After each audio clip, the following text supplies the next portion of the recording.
اعوذ باللہ من الشیطان الرجیم بسم اللہ الرحمن الرحیم رب اشرح لی صدری ویسر لی امری واحلل عقدۃ من لسانی یفقہوا قولی صدق اللہ العظیم وصدق رسولہ النبی الکریم۔ اللہ تعالیٰ سے دعا ہے کہ اللہ تعالیٰ ہمیں ٹھیک طرح سے پڑھنے کے بعد عمل کرنے، اسلام کی، والدین کی اور اپنے ملک پاکستان کی خدمت کرنے کی توفیق عطا فرمائے۔ پہلی آیت کریمہ ہے الحمد للہ رب العالمین، الحمد للہ رب العالمین، سب تعریفیں اللہ کے لیے ہیں جو تمام جہان والوں کا پالنے والا ہے۔ تو اس کا جو پہلا لفظ ہے الحمدللہ، سب تعریفیں اللہ کے لیے ہیں، یعنی ہر طرح کی حمد اور تعریف کا مستحق اللہ تعالیٰ ہے، کیونکہ اللہ تعالیٰ کمال کی تمام صفات کا جامع ہے، کہ کمال کی جتنی بھی صفتیں ہیں ان کا جامع جو ہے وہ رب تعالیٰ ہے، لہٰذا الحمدللہ صرف اللہ تعالیٰ کے لیے ہی ہم کہہ سکتے ہیں۔ حمد کا معنی ہے کسی کی اختیاری خوبیوں کی بنا پر اس کی تعریف کرنا، اور شکر کی تعریف یہ ہے کہ کسی کے احسان کے مقابلے میں زبان، دل یا اعضاء سے اس کی تعظیم کرنا۔ حمد کی تعریف مختلف ہے، شکر کی تعریف مختلف ہے، اور ہم چونکہ اللہ عز و جل کی حمد عام طور پر اس کے احسانات کے پیش نظر کرتے ہیں، اس لیے ہماری یہ حمد شکر بھی ہوتی ہے۔ ہم جو حمد بیان کرتے ہیں وہ حمد بھی ہوتی ہے اور شکر بھی ہوتی ہے۔ اللہ تعالیٰ کی حمد و ثنا بیان کرنے کے فضائل احادیث مبارکہ کی روشنی میں حضرت انس بن مالک رضی اللہ تعالیٰ عنہ سے روایت ہے، نبی کریم صلی اللہ تعالیٰ علیہ وسلم نے ارشاد فرمایا، اللہ تعالیٰ بندے کی اس بات سے خوش ہوتا ہے کہ وہ کچھ کھائے تو الحمدللہ کہہ کے حمد کرے، اور کچھ پیے تو پھر بھی اللہ تعالیٰ کی حمد کرے۔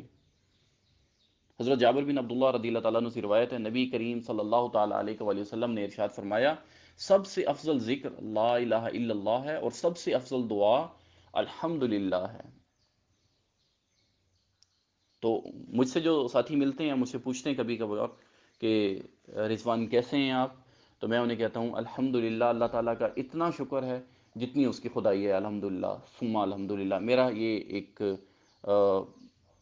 آپ تکیہ بھی کلام بھی کہہ سکتے ہیں، یا میں شکر ادا کرنے کا یہ طریقہ اختیار کرتا ہوں۔ تو اگر آپ اس سے بھی بہتر شکر ادا کرنے کا کوئی طریقہ کار رکھتے ہیں تو آپ ضرور کیجئے۔ شکر جتنا زیادہ ادا کریں گے اللہ تعالیٰ آپ کو اتنا ہی زیادہ عطا فرمائے گا۔ اللہ تعالیٰ ایک جگہ قرآن کریم میں ارشاد فرماتا ہے، لَئِن شَكَرْتُمْ لَأَزِيدَنَّكُمْ، تم میرا جتنا زیادہ شکر ادا کرو گے میں تمہیں اتنا ہی زیادہ عطا فرماؤں گا۔ حضرت انس بن مالک رضی اللہ تعالیٰ عنہ سے روایت ہے، حضور اقدس صلی اللہ تعالیٰ علیہ وآلہ وسلم نے ارشاد فرمایا، جب اللہ تعالیٰ اپنے بندے پر کوئی نعمت نازل فرماتا ہے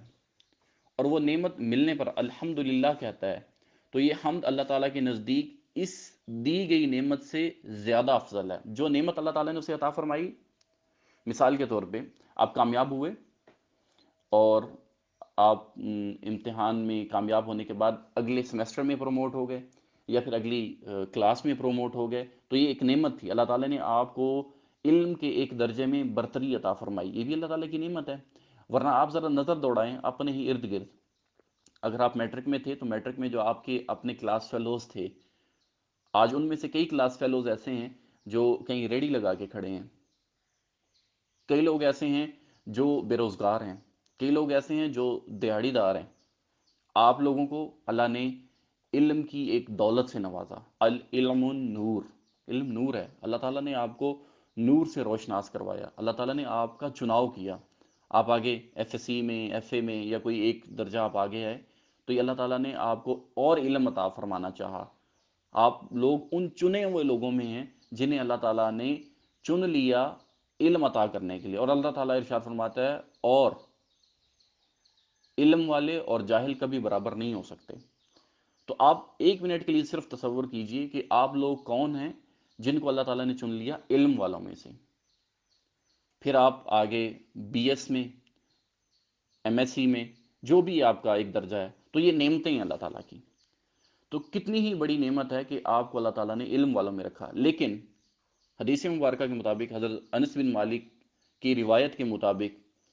فرمایا گیا کہ جب اسے کوئی نعمت ملتی ہے اور اس پر کوئی بھی بندہ جب الحمدللہ کہتا ہے،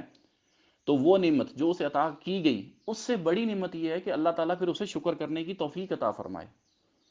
تو ہمیں یہ چاہیے کہ ہم ہر وہ نعمت جو اللہ تعالیٰ ہمیں عطا فرماتا ہے، ہر نعمت پر اللہ تعالیٰ کا شکر ادا کریں، تاکہ اللہ تعالیٰ ہم سے زیادہ خوش ہو۔